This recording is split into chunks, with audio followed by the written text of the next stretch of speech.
Cameras live. Thank you and good evening, everyone. Welcome to the regular board meeting for January 13th, 2021. Before we begin, I'd like to recognize this meeting is taking place on the unceded traditional territory of the Coast Salish peoples. And with that, we will get underway. The first motion or first item on our agenda is the approval of the agenda. Are there any additions or changes to our agenda this evening, Ms. Legault? No, there aren't. Thank you. So if I can have a motion to adopt the agenda as presented, moved by Director Yanni DiNardo, seconded by Director Smith. All those in favor?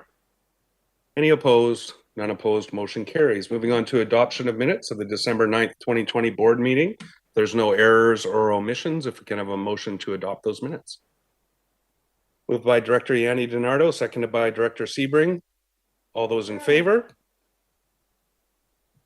And none opposed. Motion carries. Ms. Legault. Thank you, Mr. Chair. No business arising from the minutes, so we'll move on to public input period. Let's gather my pages here. The first item is from Patrick Mooney, Chair of the Thetis Island Port Commission. The Thetis Island Port Commission is requesting support for the authorization by the CVRD Board for a COVID-19 CVRIS grant of $275,000 for refurbishment of the Thetis Island Wharf. We feel the wharf meets all four requirements of the funding stream. The wharf is a vital piece of CVRD infrastructure that requires immediate repairs as outlined in the Herald Engineering Report. The report outlines and costs the necessary repairs. The wharf is part of the active transportation network. It is the primary emergency access point for BC ambulance services. Indigenous BC Ferries employees use it to commute from Penelakut Island to Thetis Island for employment and is an access point for kayak marine trail in the Gulf Islands. It is the wharf for water taxis when BC Ferries is out of service. The wharf is the access point for the medical evacuation of people with COVID by BC Ambulance.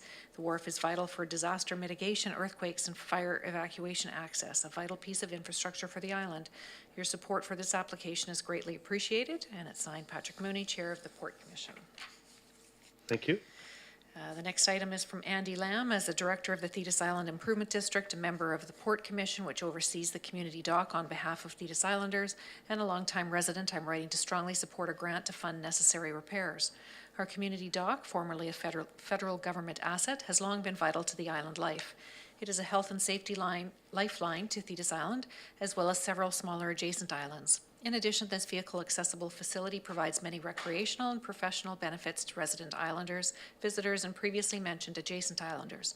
In short, the community dock, as it currently exists, would seem to be a very strong candidate to receive the funding at issue here.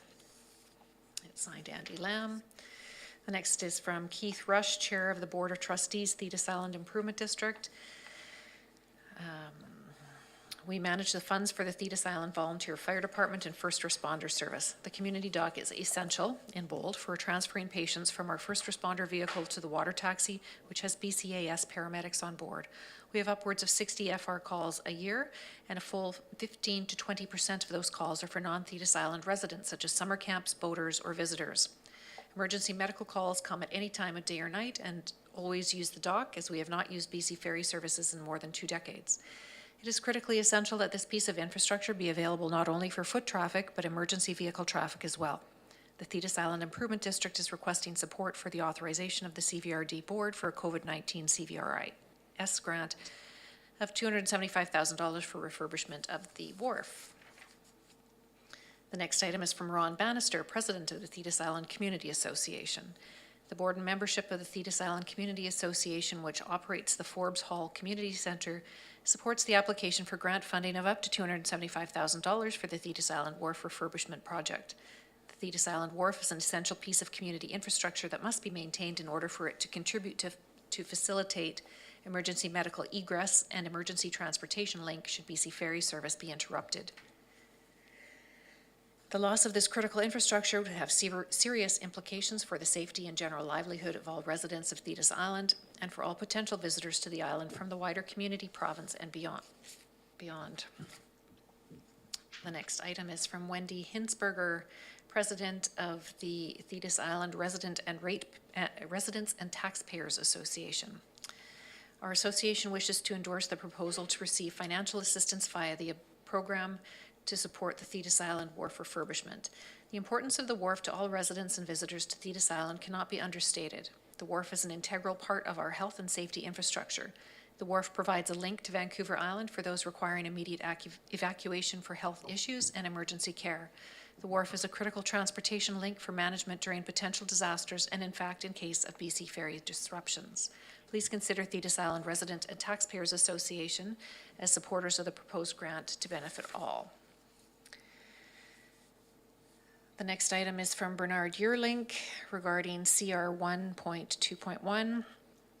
Please keep the public input the same as before, with it being read out to the directors. Having a summary of input read by the chair to the board has a great danger of potential censorship of the comments.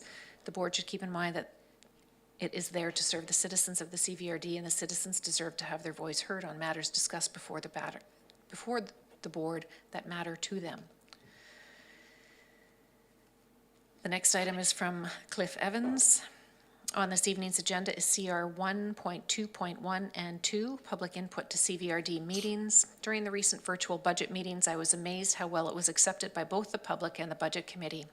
I believe this demonstrated that CVRD meetings could also be run the same way for public period and question period. Going virtual is a path taken for just about everything during this COVID crisis. There will be a learning curve for some public, but there are others that use virtual communications in their everyday business and schooling and will feel right at home with it. The public should be part of the CVRD team, contributing to decision-making, making much easier and in line with public constructive contributions. The final submission is from Susan Kaufman. I'd like to provide input on item 2 of CR1, that the board support a staff report on options for live public input and question period, and that the board adopt a 10-minute recess be taken prior to the end of virtual meetings. At this morning's special corporate services meeting, the last item on the agenda was a verbal staff report on public engagement.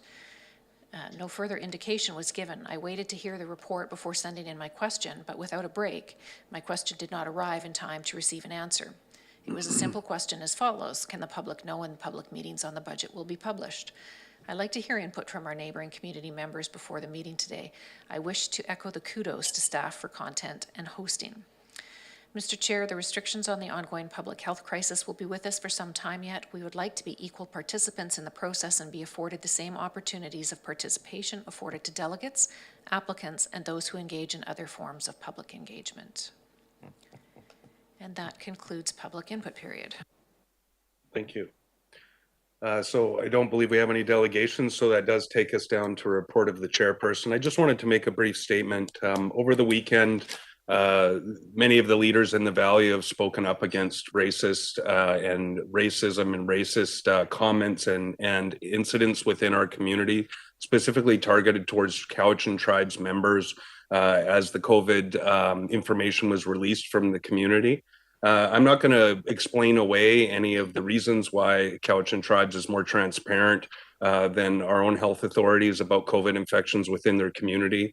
But just suffice it to say that racism in any form is completely unacceptable in our communities. And I would just like to share my gratitude with all of the people in Cowichan Tribes, the leadership, all of our many sorry, I lost my word there, but our racialized community, that racism is absolutely not acceptable within our communities. And I thank all of you who have already spoken up, all of the leaders within the region, to stand against racism. And I know that it's just important that as a formal meeting that we again address some of the incidents that have happened. I think we all know well from the media coverage and different conversations that have happened in the community over the last several days what those incidents were. But I just want to say unequivocally again that racism will not be tolerated within our communities, and we should be looking to our leadership from Cowichan Tribes and their community for some of the transparency and support and immense caring they've shown, not only for their own community, but for everyone in the broader community through COVID-19. And I know that I am thankful to Cowichan Tribes for their leadership, and that racism is absolutely not acceptable anytime or anywhere under any circumstance. Thanks. Ms. Legault. Thank you, Mr. Chair. On to committee and commission reports. The first item is CR1, report and recommendations of the Corporate Services Committee meeting of December 9th, 2020. Thank you. Director McGonigal. Thank you, Mr. Chair. I'm just going to get to that if you bear with me.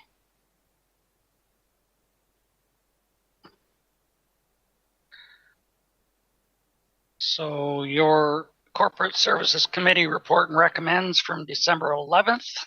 1, that CBRD bylaw number 4361, Regional District Delegation Bylaw 2021, be forwarded to the board for consideration of first, second, and third reading. 2, that staff report in January and options for live public input and question period. And the second portion of that a 10-minute recess be taken prior to the end of virtual meetings to facilitate submissions for question period. And 3, that the elected officials code of conduct policy be referred to the director training, compensation, benefits, and code of conduct select committee. I move those. Thank you. Is that a seconder from Director Smith? Okay, Director Marsh, is that a second?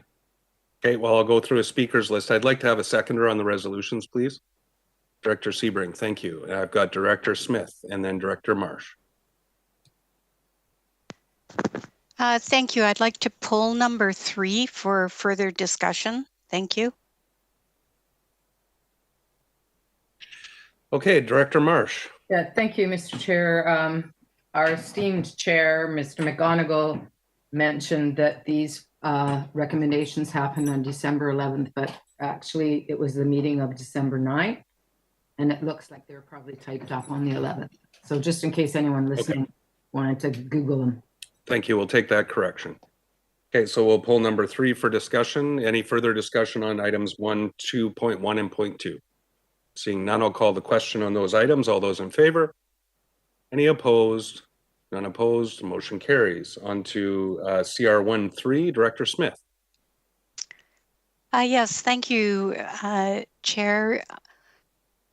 One of the things that I think is really important is in 2019, staff time was involved along with the directors to make the decision on the current code of conduct for the directors. A lot of time, a lot of effort, a lot of research, a lot of taxpayers' time, dollars went into that production of a document that we are now under.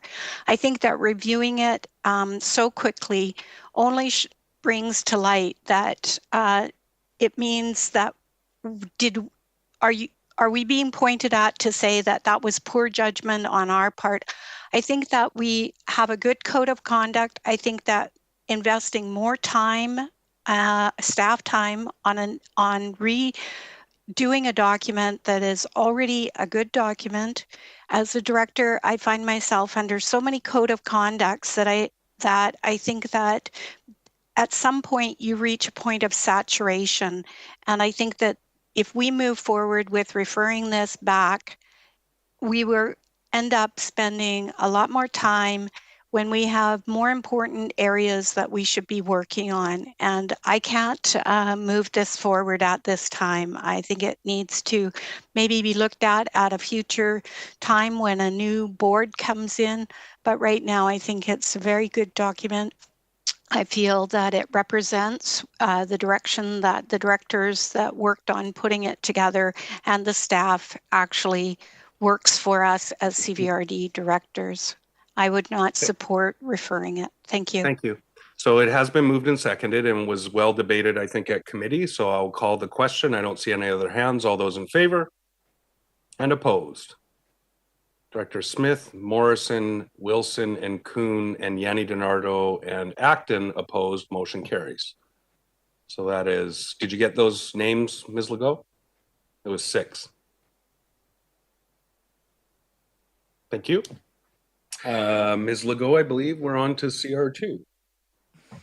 Thank you, Mr. Chair. CR2, report and recommendations of the Special Corporate Services Committee meeting of December 9th, and it's... Thank you. And your Corporate Services Committee report of special meeting held December 9th with items 1 through 12, unless somebody wants one pulled. Okay, I'll go to Director Wilson. Thank you, Mr. Chair. CR2 I'm looking at here. I would like number 2.9, requisition for function 285 pulled for discussion, please. Thank you. And Director Staples, I saw your hand as well. Figure out which device has my audio on it. I have a conflict of interest with number 8.9, so I'd like that pulled so I can step out. Okay, so Or Ms. Legault, are you however that tracking works. these? Because this is a confusing list. So we've got, sorry, it was 2, 3 dot, 9 for me. sorry, just 3.9 and then 8 dot, which one? It's just 9. It's 9 because it was separated because it was debated separately last time because I recused myself. Okay, thank you. Yeah, So sorry. number 9. Yeah. Thank you. Excuse me, And- Mr. Chair, do you not have to declare your conflict when you? Yeah, so go ahead, Director Staples, just remind us again. Because I work there. And again, you only have to declare the conflict when the item comes up and then you're recused. Director Sebring? Just a point of process. It's not that I want to pull anything, but the very first item here is a referral to a committee meeting that already took place. And I'm trying to wrap my head around why it's even here because we've done it. I guess it's process, but it seems redundant to me. Yeah, I think that it was a scheduling issue. Ms. Legault, I don't know if that's, necessary, but it just happened that way with scheduling. Okay, thank you. Director Smith? Hello, I'm not really sure if number 6 needs to be pulled or whether it's just the wording that it's really should read that it's the Cowichan Valley Trail between North Watts and the town of Ladysmith boundary. So maybe it's just a wording correction. Okay. If we're going to amend the resolution, we should pull it. So we'll pull Okay. it. We'll look at it separately. Thank you. Thank you. So we have those pulled. We haven't had a mover and seconder on the remaining items. Do we have a mover and seconder for those? Director Sebring and seconded by Director Nicholson. And any discussion on those other items? Seeing none, call the question. All those in favor? And opposed? None opposed. Motion carries. Ms. Legault, which is the first one on our pulled list? Is 3.9, the requisition for function 285 regional parkland acquisition be increased Thank you. to 400,000. And I believe it was Director Wilson that pulled that. I will turn to you first, Director Wilson. Thank you, Mr. Chair. This one, we discussed, as you know, this earlier in an earlier committee meeting today, the impact of the parkland acquisition and my concerns about the way the Parkland Acquisition Fund has been administered and all the rest of it. One of the things that has come up again and again, and which has been missed over the years, is the ongoing cost impact on anything that we purchase in this particular function of 285. It's offloaded. You spend $1 million on buying a parcel of land, which means that function 280 will go up in the following year. And that's something which has been pretty much ignored with the ongoing cost of the parkland acquisition. And I want this one to be discussed because I'm still not happy with the increase in the amount that's being done here. Yeah. Basically, that's it. And with all due respect, Mr. Chair, you're going to have to give me a little bit of latitude here, the same as you do with other people. Don't try and shut me down too quickly, please. No, I would just say that we discussed it quite fully, I thought, at the meeting this morning. So rehashing the same discussion that was had this morning is not respectful to any of our colleagues. I think we all understood. At the same time. Director Wilson, if you could just let me finish, I'll come right back to you. I think it was understood this morning that we would talk about striking a select committee to discuss the overall review of the service. And any purchases that would be made through regional parkland acquisition do have to come through the board. And at that time, we could raise the expectation with staff that we would understand that. So the requisition, I understand, is part of that discussion. But again, feel free to discuss the $400,000 requisition limit, which is what we're discussing. Go ahead. Yeah, fair enough. I understand that. Then that's the part that I'm trying to get my head around at the moment. I think we'd need to discuss this, and I'd love to hear the views of other people on this increase, because we went to the employees, we went to staff, and we said, come back with a 0% mandate, a 0%, and all of a sudden we're ignoring what they've done. They came back with 0% requisition on this, and we said, nope, not good enough. We want to go up here and all the rest of it. Fair enough, that was a board decision, but I honestly think there's no point in giving the staff a mandate to come back with 0, only to override it with this kind of thing. I would prefer to hear from a lot of other people. Okay, Let's debate this further. I have Director Kuhn and then Director Acton. There has been quite a bit of discussion in the media, and as well as emails that each of us received with regard to this item. And there were some requests even to increase the amount to the full allowable, like 1.4 million. I have a concern with this whole acquisition fund at this stage. I admit there are a fair amount of people that are quite well off in the Cowichan Valley. They've done well for themselves in business, or they're well employed, or they're sitting on a nice fat pension. And they probably don't have to worry too much about an increase in parkland acquisition. Actually, they're in favor of that because it doesn't hit them very hard.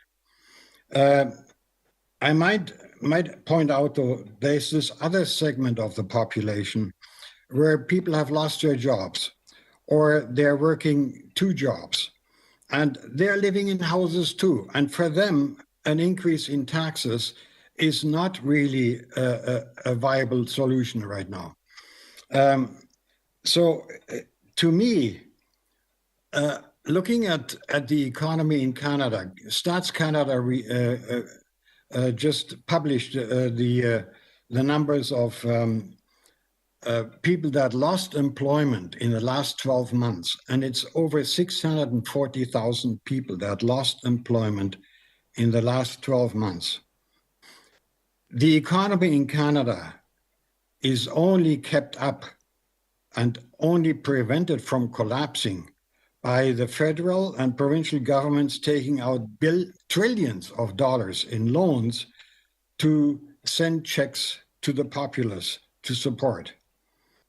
How can we be so disconnected from this reality that we think that the number one priority is to increase taxes to buy more parkland? We have over $2 million sitting in the Parkland Acquisition Fund. It is ready to be deployed. How much more do we want at this stage? At this stage where employment is suffering, the economy is not doing well, it's only surviving because of government funding, which actually is our tax money. So I cannot believe that we just say, okay, let's increase taxes, buy some more parkland. So I have a motion, if you allow me, if this is the proper way to do it, I would like to put forward a motion. And just one sec. Ms. Legault, we have not got a motion on the floor. Okay, thank you. Go ahead, Director Kuhn. Yes, my motion, I would like to reduce the parkland acquisition at this stage to 0, but I'm quite sure I wouldn't get through the board. But I would like to reduce it to the amount that was last year, and that is $250,000. And I'd like to reduce it from the 400 that we've agreed so far down to 250. Thank you very much. Do we have a seconder for the motion? Seconded by Director Wilson. On my speakers list, I have Director Acton.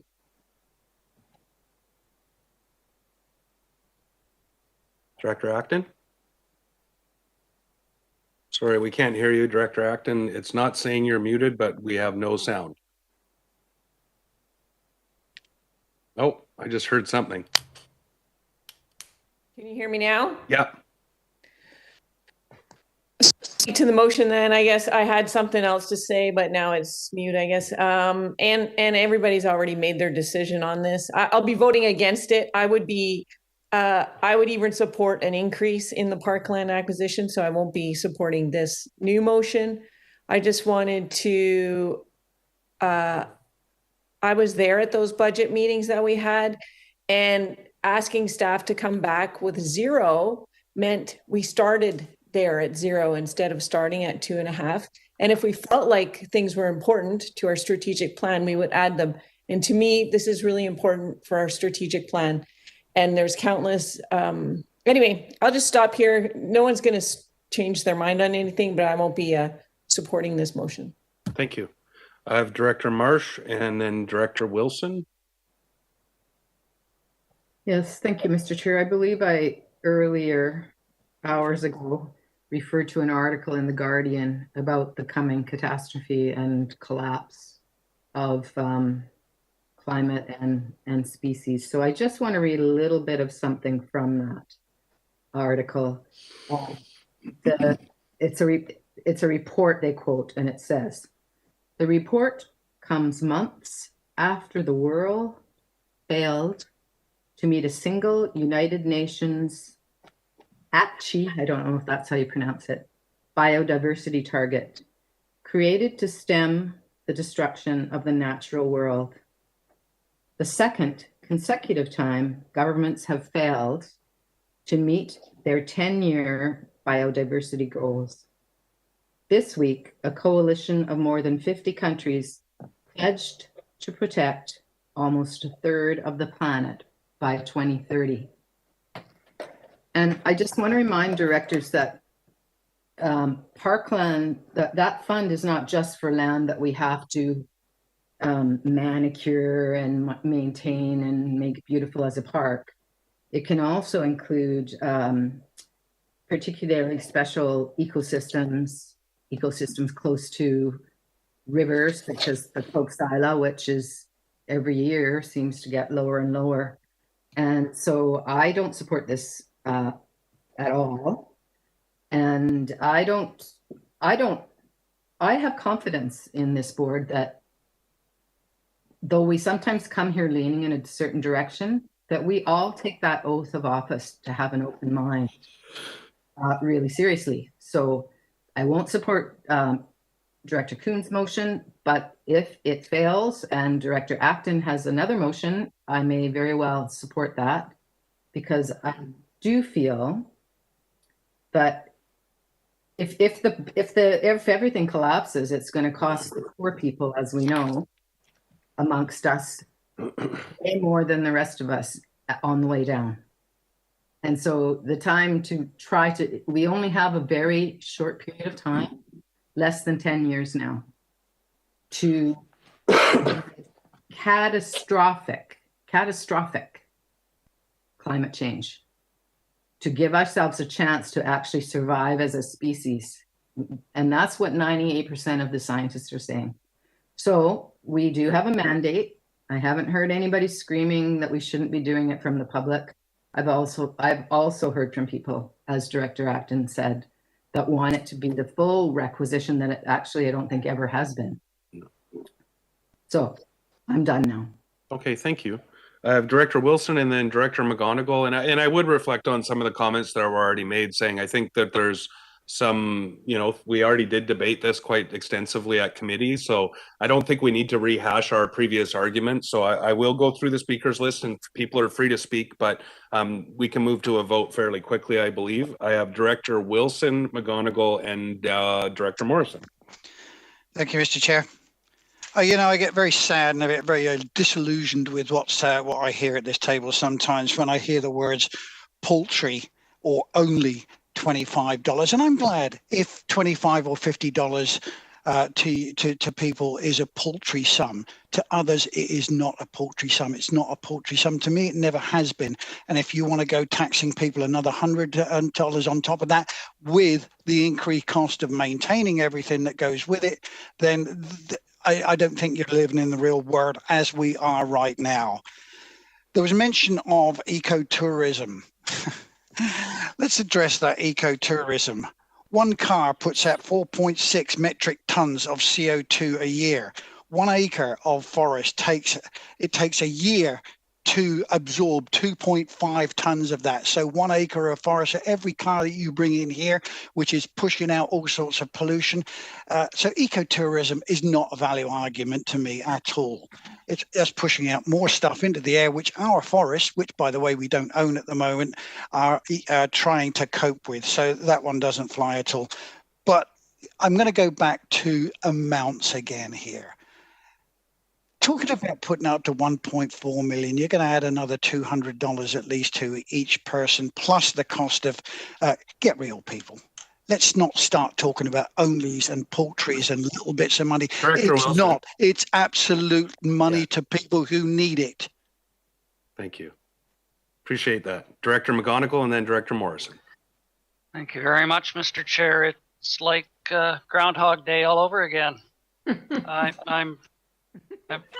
I'm frustrated that this has been, if you go back on YouTube and you watch the special corporate meeting, you will see extensive public input, extensive discussion, and we came upon this number through various resolutions at different amounts. So I'm just frustrated at how we come forward as a board and we complain that our meetings are too long, and then we rehash items that we broached for over an hour in a previous meeting. And I'm sorry to be so terse, but I think we are our own worst enemies sometime by bringing this forward. It was duly discussed, duly moved, seconded, and endorsed. The arguments that are brought forward, fair enough. But to have another resolution at a board meeting, I don't think does us justice. Thank you very much. Director Morrison. Thank you, Mr. Chair. Just a very little latitude. I will speak to the resolution, but I'm feeling increasingly frustrated with characterizations made to the conduct and the performance of directors present and past by individuals of this board that weren't in the room. There were assertions that costs and ongoing costs of acquisitions were ignored and the likes. We're here to debate the motions that are put before us and not each other. And I'd really appreciate the decisions of past boards not being called into question when the individuals that are making those assertions weren't there. On the motion, this item of the regional parkland acquisition funding has been the item that I have received the most input from members of the public, and most of them have been saddened that the amount was chosen at the committee was 400,000. I think it was Director Sebring at the time that noted that we were somewhere in the range of a 0.33% increase at the 400,000 mark. We had a long discussion. When I put that amount forward, that was based on reading the room and what seemed to be a possible acceptable number as we rebuild that to numbers that it was before. I'm not going to support this resolution, and I think the resolution that is in the package that was duly debated is a fair number that we could proceed with. Thank you. Thank you. I have Director Sebring and then Director Martman, but I do want to recommend or sort of reflect on Director McGonigal's comments that I feel it's really unnecessary to debate this again, but I will go through my speakers list. Director Sebring and then Director Martman. Thank you, Mr. Chair. You know, we made this recommendation for the 400,000 on December 9th. That's well over a month ago. A lot has happened since then. I supported it at committee. But as I see the increasing impact of COVID on the economy, as I see now the complete shutdown in Ontario, as I see more and more impacts, it's not going to get any better before it gets worse. And I'm really rethinking this 400,000. A lot of what I'm hearing from some of the other directors resonates with me in terms of this might not be the time, because 6 months from now we might be in a real economic echo is the wrong word, but you know what I mean. If we think we've been in dire straits so far, we may be in worse dire straits by summer. And the 250,000 is a hold the line. As has already been said, there's a fair bit of money in the reserve fund right now. I think we can do without this $150,000 increase for the balance of this year. And granted, it's only 0.3%, but you know, to me, this is the year for the austerity budget, and particularly more so what I see today than what I saw on December 9th. So I'm going to switch here, and I'm going to support this motion. Thank you. Director Martman. Thank you, Chair. And I'd like to sort of speak again in favor of this motion. Mainly, I'm like Mayor Sebring too. I have been thinking and watching, and we're making a budget for 2021 that's going to impact people in the middle of the year. And what is that? What is this next year going to look like? And I don't think any of us have a crystal ball that it's going to look better. And so we have to plan for that time, not right now, but for that time when people are going to have to spend the money. People around me are truly in favor of parks. They want more parkland. But this is about putting money away for the future for that. And, you know, it's a principle, at least I follow, that you put money away during the good times and you try to spend it during the bad. And, you know, this is a bad time. And this is not when we should be saying, well, we need to save more of this. So this is a time we have to help people out. And helping people out is looking at the person, not at the high end of the economic scale, but at the low end. And so that's why I would vote in favor of this motion. Thank you. And I think I saw Director Nicholson to hopefully close. And just to be fair, I see both sides of the argument, and I think that it's been well explained. So I'll go to Director Nicholson, and you know, all fair points on both sides of the issue. Director Nicholson. Well, I apologize for prolonging this, but I actually think it's a very important conversation. I do not think parkland acquisition is discretionary. I take a longer term view, I think, than most of you, because when I look at this COVID crisis that we're having, I see that we are really challenged because our job is to deliver local government services in a very fixed way. We don't have flexibility with our budgeting in regional districts. So I really believe that we should always be trying to be very cost conscious and deliver our services as effectively and as efficiently as possible. But I don't think that we have a lot of leeway here to make much of a difference on people's overall tax bills. This is peanuts. This is not going to solve a family where both parents have lost their jobs. This is not going to help them. These are bigger structural issues. And in the meantime, we need to be looking to the future.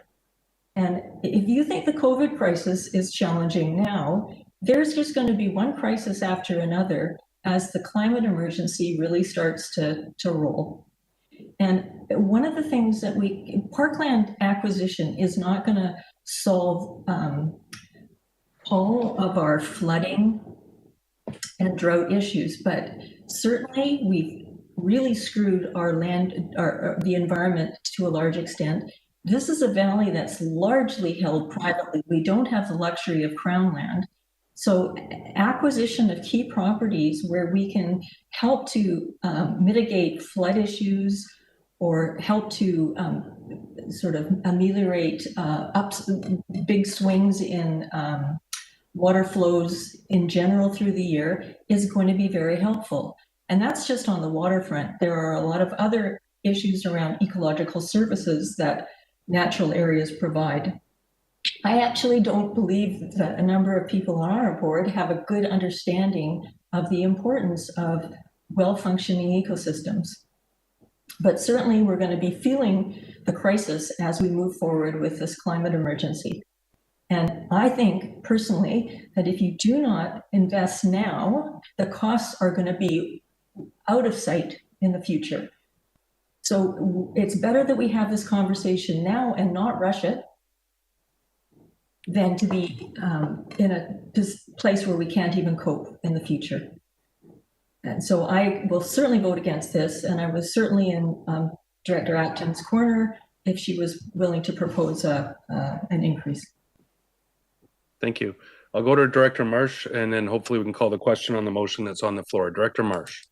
Okay, I apologize, Mr. Chair, because I'm going to repeat a bit of what I spoke about last time, but I'm quoting from the Lancet, which any of you who don't know what that is, it's a very respectable medical journal.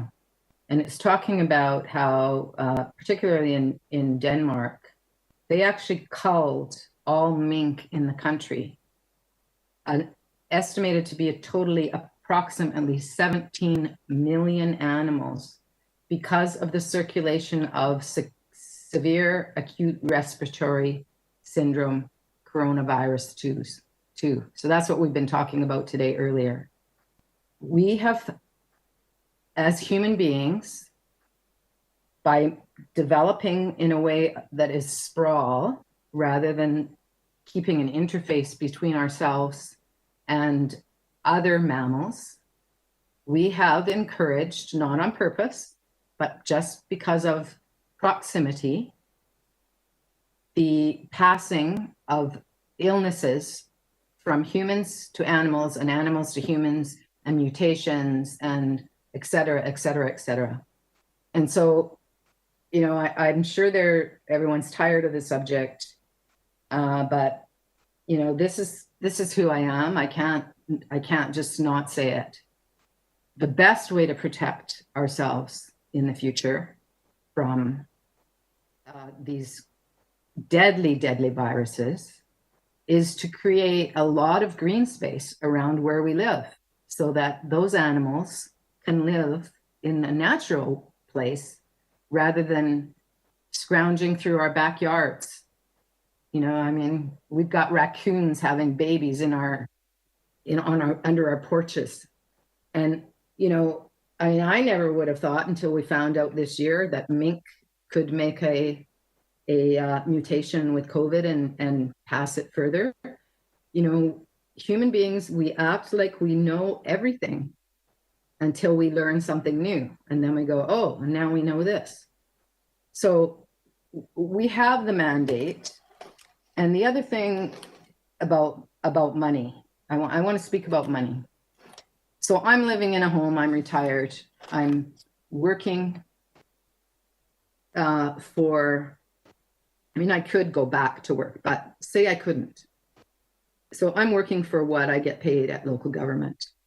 And so when I retire from local government, and I'm going to be 64 in a week, if I wanted to retire, I would have to sell my home and get a smaller home. I think many of us are going to have to do that in order for the planet to carry what is projected to be 11 billion people by 2100. So, I mean, you know, pound, penny, whatever that saying is, the truth is land is never going to be cheaper here than now.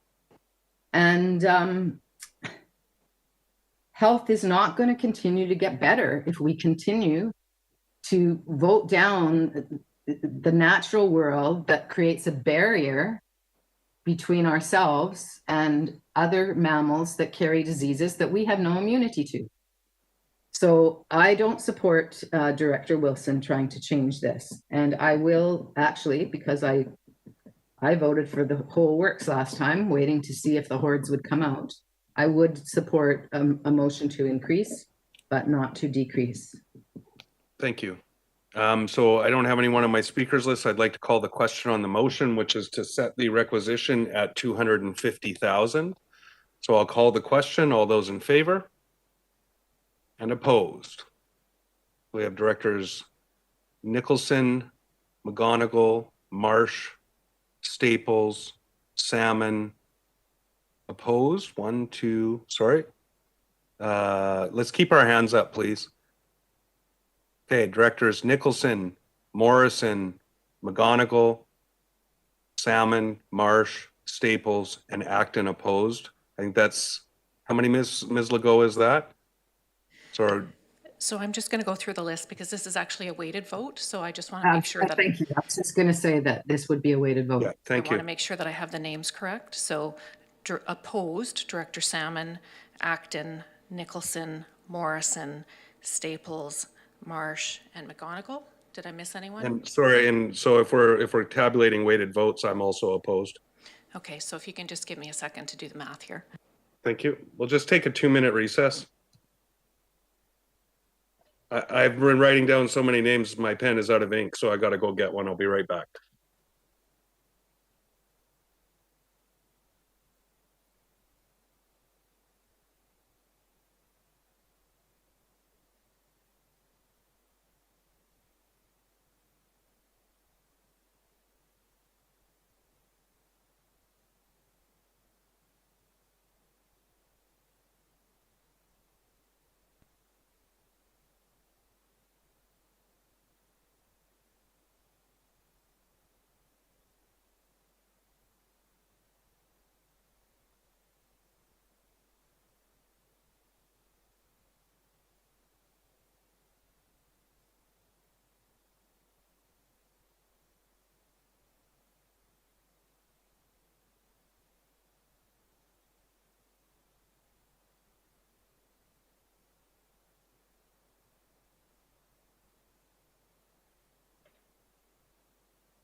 If you want to give me a signal, Ms. Legault, when you've got that tabulated. Oh, sorry, it is tabulated and there were 27 votes opposed and 21 votes for.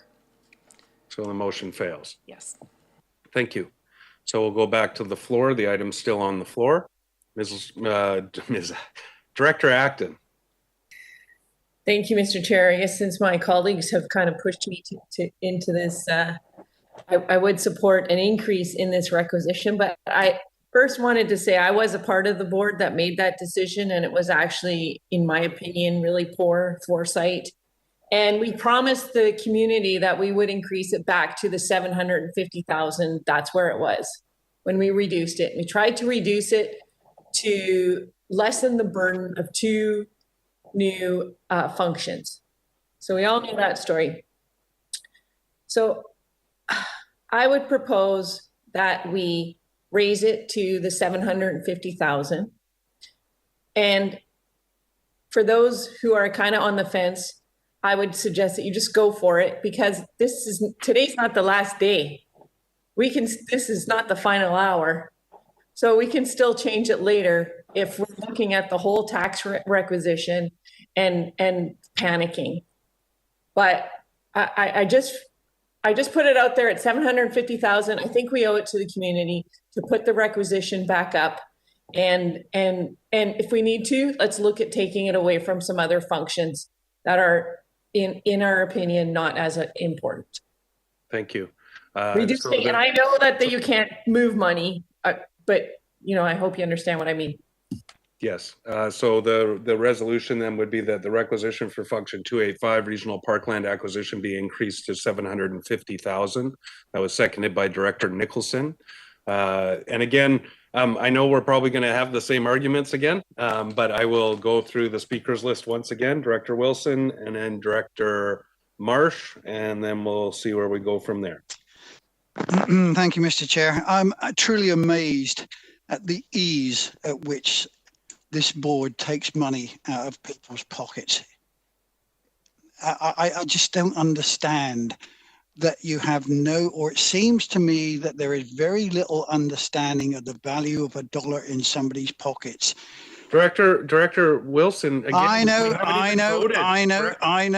know exactly what you're going to say, and here we go. Shut me down before, and I'm not happy about this. You let other people go on, and you right away.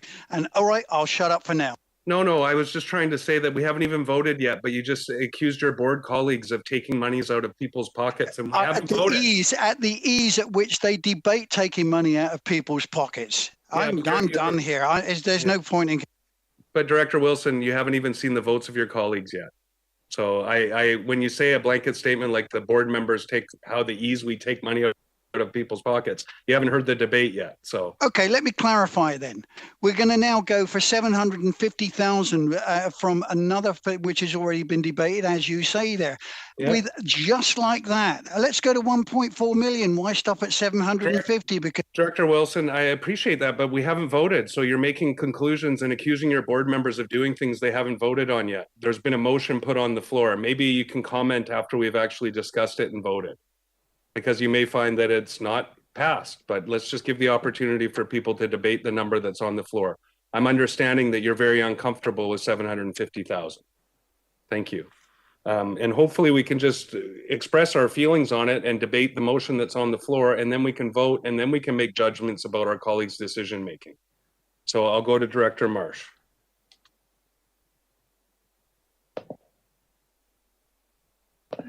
Thank you very much, Mr. Chair. I'm not, the only new thing I would like to add is to continue a little bit more with this article from the Lancelet.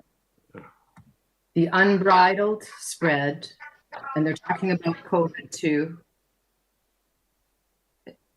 Well, call points of order. Would you please call point of order, Director Smith, instead of making me I'll call point of order. The Lancet.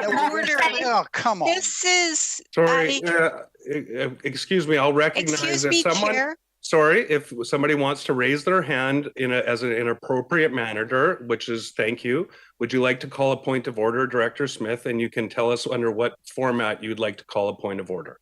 I would like to call a point of order.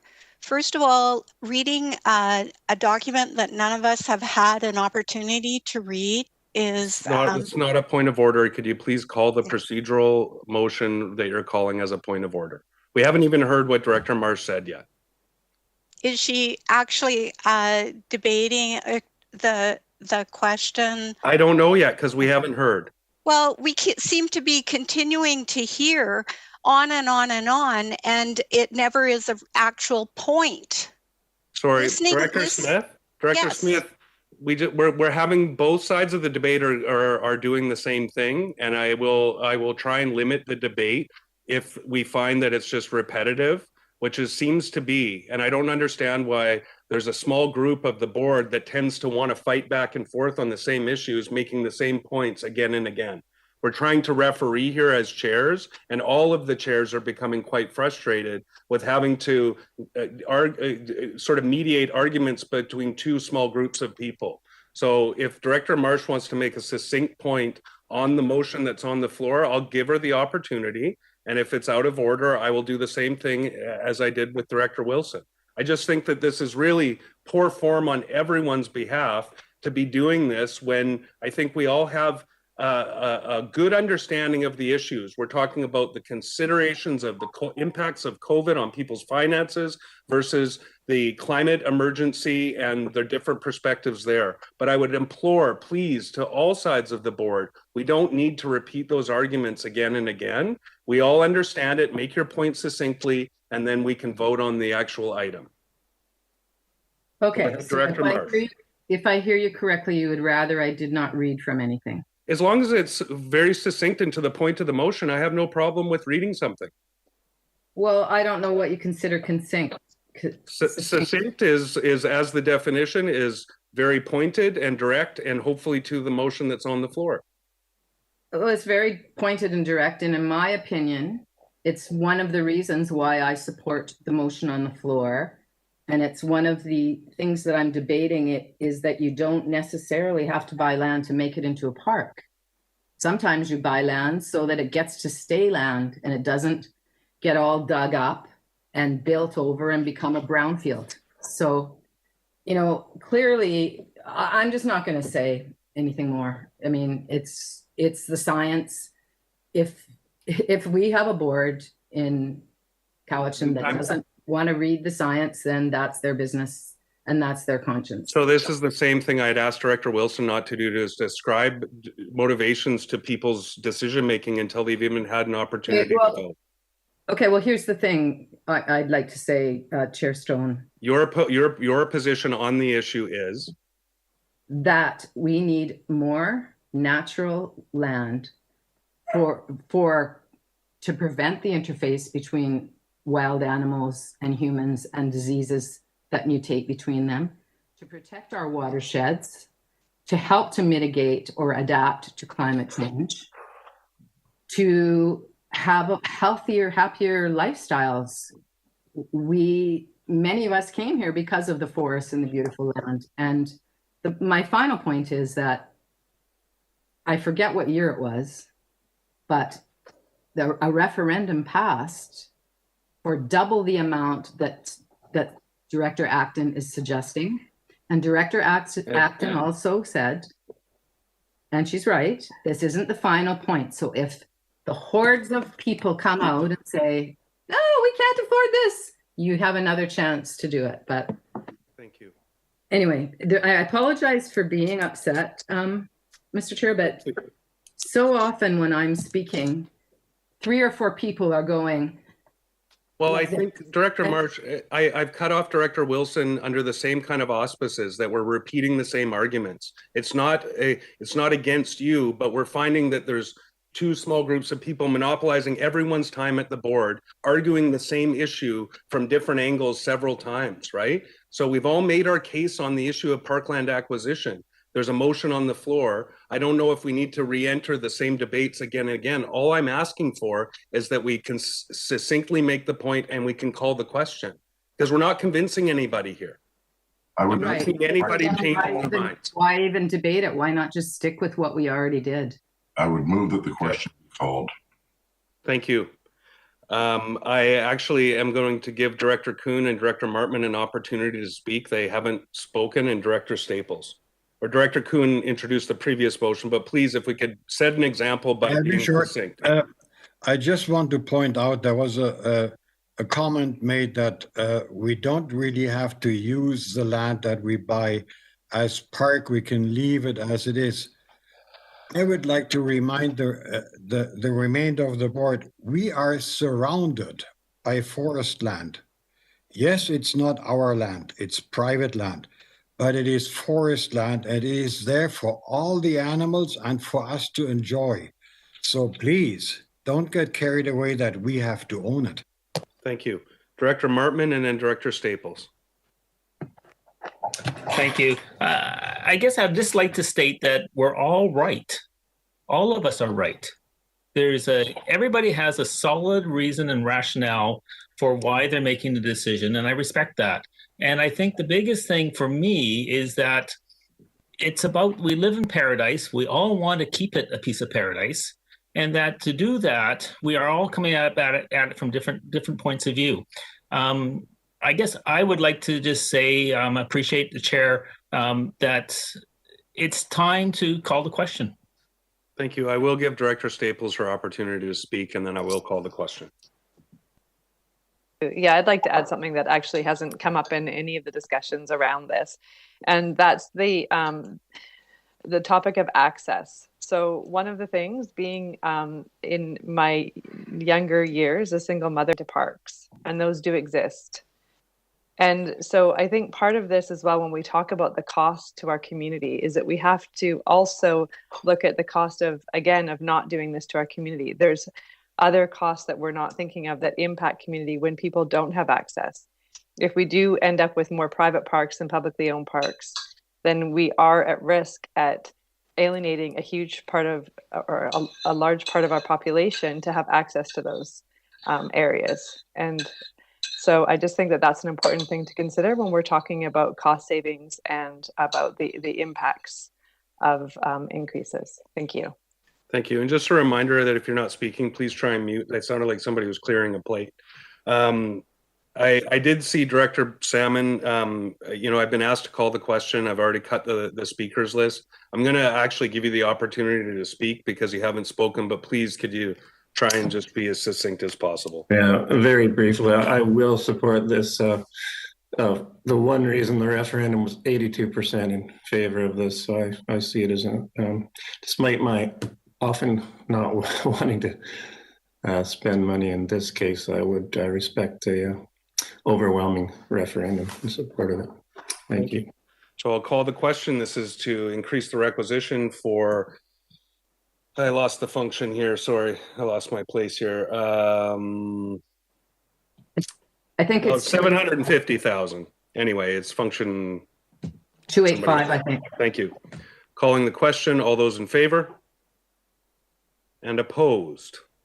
It's the most important in these matters. Directors Sebring, Martman, Kuhn, McGonigal, Yanni DiNardo, Smith, Wilson, and Manhas opposed. Ms. Legault, do you want a moment to tabulate? It fails because with Manhas and. Sorry, if you could let Ms. Legault. Can I just confirm the opposed to make sure I have it correct? It's Director Wilson, Yanni DiNardo, Smith, Martman, Kuhn, Sebring, Manhas, and McGonigal. Is that correct? Did I miss anybody? Doesn't seem to be.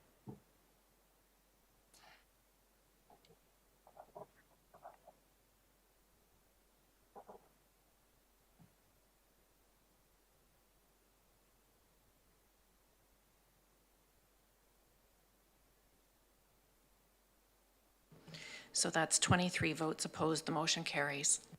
Thank you. Moving on. Ms. Legault, what do we have left in our pulled items? Mr. Chair, sorry, can I have a point of clarity here? Yep. 23 opposed to the increase to 750,000? Yep. So it would be 26 in favor, I believe. Ms. Legault, is it 48 or 25 versus 23 weighted votes in favor? In favor of increasing to 750,000? Yep. Thank you. Again, this, as Director Acton said, will come back to the board as we summarize the budget further in the process. But Ms. Legault, what do we have outstanding on the pulled items from this list? I believe Director Smith had clarification on the wording on number 6 regarding the North Watts Trail and Saltaire. Thank you. So I would look to staff to help us correct that, because that is correct. Is there maybe a little bit of a massaging of the wording that we can do there to fix that? I would say that 300,000 for the, actually, Director Smith, you said it quite well when you brought it up. If you could. Yes, it's for the Cowichan Valley Trail, North Watts to Town of Ladysmith boundary section.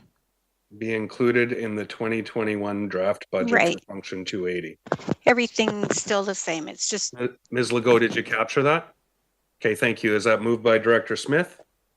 Seconded by Director Yanni DiNardo. Any discussion on this? None. All those in favor? And those opposed? Director Marsh opposed. Motion carries. Ms. Legault, does that mean we're on CR3? Please tell me. One more, Mr. Chair, and that's item 9, and I just have to move Director Staples into. Yeah. So I just have to declare the conflict. So before I go, so I have a conflict because I'm employed part-time by this society. Thank you. Devices, Angie, or Miss Legault, sorry.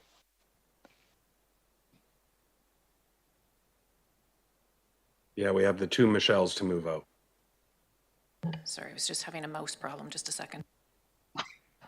I have a mouse problem too, but that's a different story.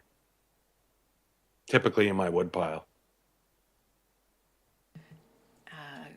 Director Staples is in the lobby. Thank you. So the recommendation is, sorry, I'm finding number 9 again, that function 494 social planning be approved. Do we have a mover? Director Marsh and Sebring. Any discussion on that? Seeing none, all those in favor? Any opposed? None opposed, motion carries. Moving on to CR3, Ms. Legault. Oh, we got to bring Director Staples back. That concludes my report, Mr. Chair. Thank you, Director McGonigal. Well, we bring Director Staples back. I hope all the board respects that I'm just trying to manage the meetings, and it's really difficult, and I love all of you equally. And I think you all know through our different conversations that I feel like we have good relations, and I'm sorry that we get into these policy issues and it causes anxiety and frustration and anger. But I just trying to get through the important decisions we have to make, and I'm quite certain that I understand everybody's point of view very well. Ms. Legault. CR3 is the report and recommendations of the Cowichan Community Centre Commission meeting of December 10th. Thank you. Director Yanni DiNardo. Thank you, Mr. Chair. Report and recommends of the Community Center from December 10th. I'd like to move 1 through 7, please. Thank you. That's been seconded by Director Smith. Any discussion on those? Seeing none, all those in favor? And any opposed? None opposed. Motion carries. Sorry, I'm having trouble hearing people. It's cutting out, so that's why I turned my camera off. I don't think it's you. I think it's me. I've had more technical issues than normal today.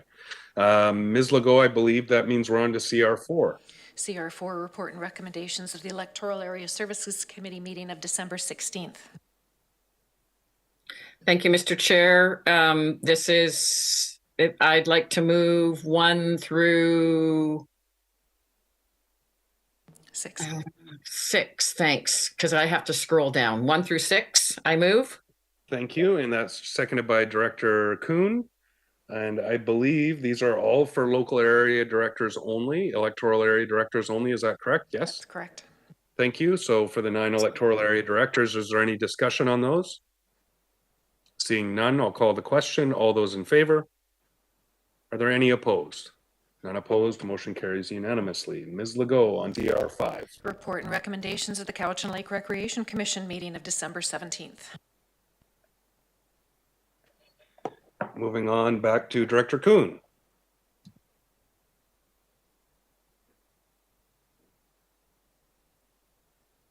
The Cowichan Lake Recreation Commission recommends as follows that the 2021 supplemental request for function 405 Cowichan Lake Recreation School District 79 bouldering wall project be approved. And that's seconded by Director Morrison. Any discussion on that? Seeing none, all those in favor? Any opposed? None opposed, motion carries. Moving on to staff reports, I believe. SR1, Ms. Legault.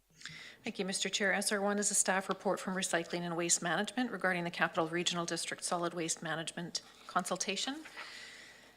And the recommendation for consideration is that a letter be sent to the Capital Regional District in support of their solid waste management plan update, and that the Cowichan Valley Regional District staff participate in the consultation process for development of the CRD's solid waste management plan. That's moved by Director Morrison, seconded by Director Yanni DiNardo. Discussion. Seeing none, all those in favor? Are there any opposed? None opposed, motion carries. Ms. Legault. SR2 is a staff report from Finance regarding the Investing in Canada Infrastructure Program COVID-19 Resilience Infrastructure Stream grant applications, and there are 3 recommendations on the agenda. Thank you. So that's for the Missachi Lake Fire Hall, Thetis Island Wharf Refurbishment Project, and the Cowichan Valley Trail Kinsale Trestle to Glenora Trailhead Park projects. A move by Director Morrison, seconded by Director Marsh. Discussion. Director Marsh. I have a question, and it's certainly not to be offensive to anybody, but wasn't Missachi Lake the fire department that the board voted to discontinue? Okay. No. Good to know that. No, there was never any such vote that I can recall. There was something about it that I've got mixed up in my mind, so I'm fine.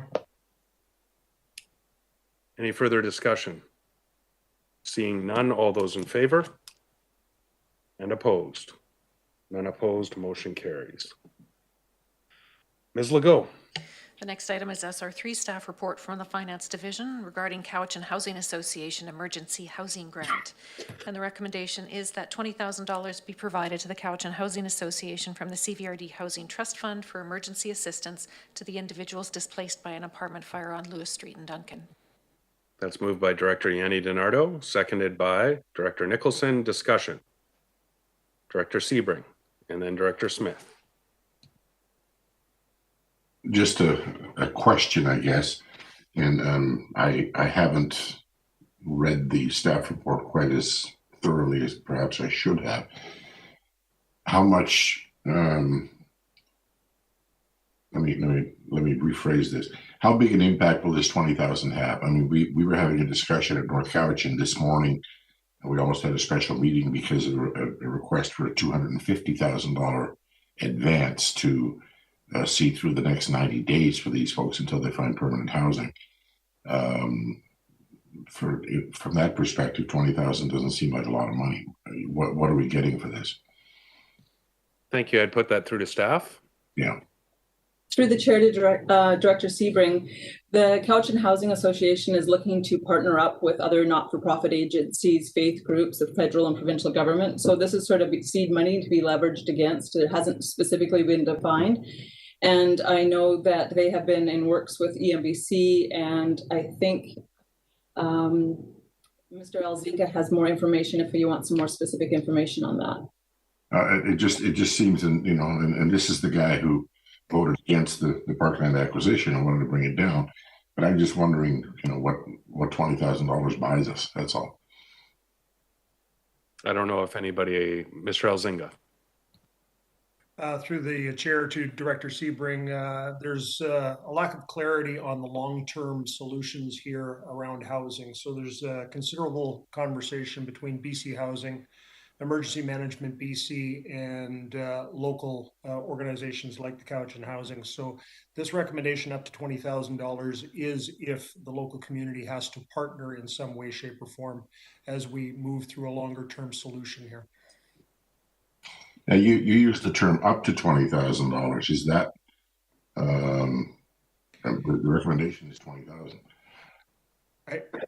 I use the term up to 20, even though the recommendation is 20,000, because the money may not need to be spent if provincial agencies are going to step up.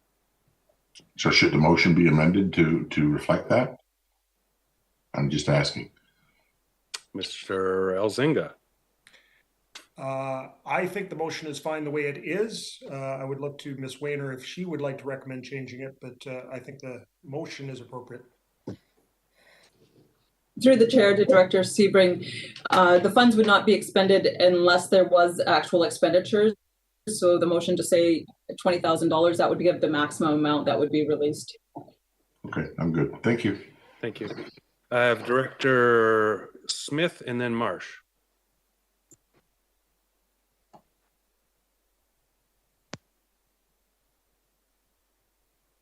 Oh, we had you there for a second, then there you go, Director. Okay, Smith. Thank you very much. I would like to ask staff, how many people have been displaced that are in need, and are any of these home or residents, are they covered by any sort of insurance? And the other question would be, if we remove 20,000 from this, our funding, does that leave any additional money in for emergencies in this Cowichan Housing Association fund for emergencies in 2021? I'd put that through to Ms. Wayner. Through the chair to Director Smith, with regards to the funding for 2021, there's still the $10,000. This is the allocation for the 2 previous years, not the allocation for the 2021 year. So, and those funds normally don't come in until a requisition is received in August. However, based on the board's opinion, they could release those funds early if another emergency arose. Thank you. Director Marsh. Yes, I have full confidence in the Cowichan Housing Association to not be asking for money from their emergency fund if they didn't feel they absolutely needed it. And I can only guess that it's things that weren't donated because there was a lot of things donated, but I have full confidence that they would not ask for it if they didn't need it. Thank you. Sorry, I saw your hand, Director Smith. I didn't give you an opportunity for a follow-up. My apologies. Excuse me, but I believe that Mr. Elzinga was going to respond to the other two questions of the number of displaced people in the fire and if there was any coverage by insurance companies. Thank you. Thank you. Mr. Elzinga. Through the chair to Director Smith, it is my understanding that 47 units were originally affected or impacted, and they have been housed in a variety of ways. Right now, we are, as of today, dealing with 24 units that require longer-term housing. My understanding is a lack of insurance is an issue. Thank you. Does that clarify? Follow-up, Director Smith. Yes, I'm just wondering if, you know, there's a way through through the Couch and Housing Association that there's some sort of fund where people can get assistance on their insurance policies. You know, if you think about it, if each unit had their $200 worth of insurance, that would cover the 20,000 would cover 2,000 units. So I'm wondering if, you know, even though this is a little off the topic, I think that needs to be some sort of form of assisting people with insurance so that there isn't this situation for them and it moves on to the insurance companies to assist them. Thank you. Thank you. Any other questions or comments? We do have it moved and seconded, Ms. Legault. I'll call the question. All those in favor? Any opposed? Director Smith opposed. Motion carries. Ms. Legault, I believe we're on to PH1. Mr. Chair, if I could just interject, I am still here. I'm just eating, but I don't want you guys watching me eat. Okay. But I am still here. Director Smith. I wasn't opposed. It's just a slow arm. You know? Okay, sorry. Thank you for that. Moving on to public hearings, Ms. Legault. The recommendation is that public hearing minutes and exhibits of CVRD bylaw 4319 Electoral Area I, Yuba-Mead Creek Official Community Plan Amendment bylaw for 8394 Casinos Road 2020 and CVRD bylaw number 4320 Electoral Area I, Yuba-Mead Creek Zoning Amendment bylaw for 8394 Casinos Road 2020 be received. Thank you. Moved by Director Morrison, seconded by Director Kuhn. I will take a break right after this. Any discussion? Seeing none, all those in favor? Any opposed? None opposed, motion carries. We'll take a 10-minute recess and be back at exactly 8 p.m. Thank you.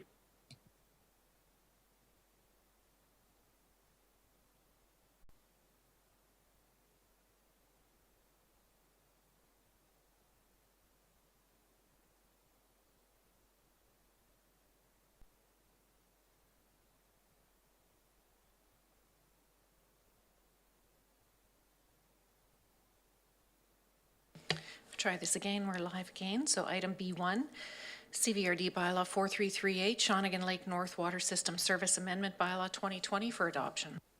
Thank you. Moved by, I believe, Director Acton, seconded by Director Nicholson. Any discussion? Seeing none, all those in favor? Any opposed? None opposed, motion carries. Ms. Legault. B2, CVRD bylaw 4339 Satellite Park Water System Service Amendment Requisition Limit bylaw 2020 be adopted. Moved by Director Yanni DiNardo, seconded by Director Smith. All those in favor? Any opposed? None opposed, motion carries. Item B3, CVRD bylaw 4340 Arbutus Mountain Estate Sewer System Service Amendment bylaw 2020 for adoption. Thank you. Moved by Director Acton, seconded by Director Yanni DiNardo. All those in favor? Any opposed? None opposed, motion carries. Ms. Legault. B4, CVRD bylaw 4350 Couch and Station Area Association Annual Financial Contribution Service Amendment Requisition Limit Increase bylaw 2020 be adopted. Moved by Director Nicholson, seconded by Director Acton. All those in favor? Any opposed? None opposed, motion carries. Ms. Legault. B5, CVRD bylaw number 4361, Regional District Delegation bylaw 2021 for first, second, and third readings. Thank you. Moved by Director McGonigal, seconded by Director Yanni DiNardo. Any discussion? Sorry, was that a discussion, Director? Okay. All those in favor? Any opposed? None opposed. Oh, Director Morrison opposed. Ms. Legault. B6, CVRD bylaw 4364, Thetis Island Wharf Service Amendment Requisition Limit Increase bylaw 2021 for first, second, and third readings. Moved by Director Smith, seconded by Director Yanni DiNardo. All those in favor? Any opposed? None opposed. Motion carries. Ms. Legault, the next section is for electoral area directors only. Ms. Legault. BEA 1, CVRD bylaw 4319, Electoral Area I, Yubo-Mead Creek Official Community Plan Amendment bylaw for 8394 Casinos Road 2020 for third reading. Moved by Director Kuhn, seconded by Director Morrison. All those in favor? Any opposed? None opposed. Motion carries. Ms. Legault. CVRD bylaw 4319, Electoral Area I, Yubo-Mead Creek Official Community Plan Amendment bylaw for 8394 Casinos Road 2020 for adoption. Moved by Director Kuhn, seconded by Director Morrison. All those in favor? Any opposed? None opposed. Motion carries. Ms. Legault. BEA 2, CVRD bylaw 4320, Electoral Area I, Yubo-Mead Creek Zoning Amendment bylaw for third reading. Moved by Director Kuhn, seconded by Director Morrison. All those in favor? Any opposed? None opposed. Motion carries. Ms. Legault. CVRD bylaw 4320, Electoral Area I, Yubo-Mead Creek Zoning Amendment bylaw for 8394 Casinos Road 2020 for adoption. Moved by Director Kuhn, seconded by Director Yanni DiNardo. All those in favor? And opposed? None opposed. Motion carries. Item BEA 3, CVRD bylaw 4346, Electoral Area F, Cowichan Station South, Scotts Falls Zoning Amendment bylaw 2021 for first and second readings. Moved by Director Morrison, seconded by Director Martman. All those in favor? And opposed? Unopposed. Motion carries. Ms. Legault. BEA 4, CVRD bylaw 4359, Zoning Amendment bylaw 2020 for first and second reading. Moved by Director Yanni DiNardo, seconded by Director Martman. Any discussion? Seeing none, all those in favor? And opposed? Unopposed. Motion carries. Ms. Legault.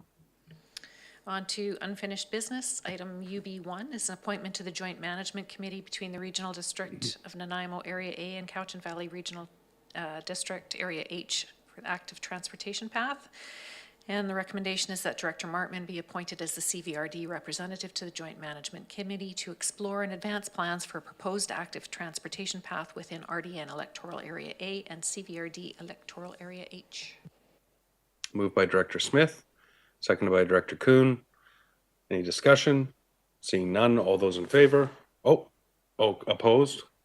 None opposed. Motion carries. Sorry, Director Morrison, I thought that might have been a quick question or a comment, but thank you.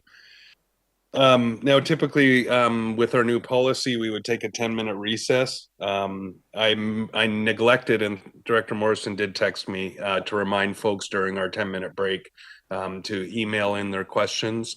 So I'll start the clock right now. It's 8:06. I would ask Ms. Legault if we have questions for question period, and hopefully if we get through them before 8:16, we'll just hold on for a minute to see if any others come through. Ms. Legault. We haven't received any at this time. Well, I feel kind of duty bound by the resolution that we passed earlier endorsing the 10-minute break before question period to take another 10-minute break. I know it's been a long day, but I will, and folks, I understand if you keep your camera off, but I hope we would at least listen to any question period questions that come in for the chair between now and 8:16. So, Mr. Chair, could I suggest that we perhaps move on to the public input, because I know there are some on there as far as I recall, and then maybe come back to question period? Sorry, I couldn't hear you very well, Mr. Director Wilson, but public input was at the start of the meeting. We did. Sorry, I had my mic up. Yeah, sorry, my mistake. Okay, no, thank you. No, thank you. Yeah, we'll just take a minute here and see what comes in. Feel free to turn your camera off if you want to stretch or whatever, because I will wait it out here for just a moment.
Ms. Legault, are you there? Thank you, Mr. Chair. I am, and we have not received anything for question period. Thank you. We've got one more minute here, but I will thinking we'll be getting close to a motion to adjourn any moment. So I apologize to the directors for waiting. I just felt that it was important that we follow the policy we just passed at the beginning of the meeting to give that opportunity. Did we get something? Please tell me. Thank goodness. Hopefully it's not too hard of a question. Good evening, Mr. Chair. This is from Susan Kaufman. Good evening, Mr. Chair. Thank you to the board for endorsing the 10-minute recess prior to question period. I understand that break can seem like forever after a long meeting day. I hope that you will take this question in good faith as it is well-intentioned. Mr. Chair, on two different items tonight, the Director Code of Conduct and the Parkland Acquisition Fund, there was very troubling and at times disrespectful conduct that was painful to watch.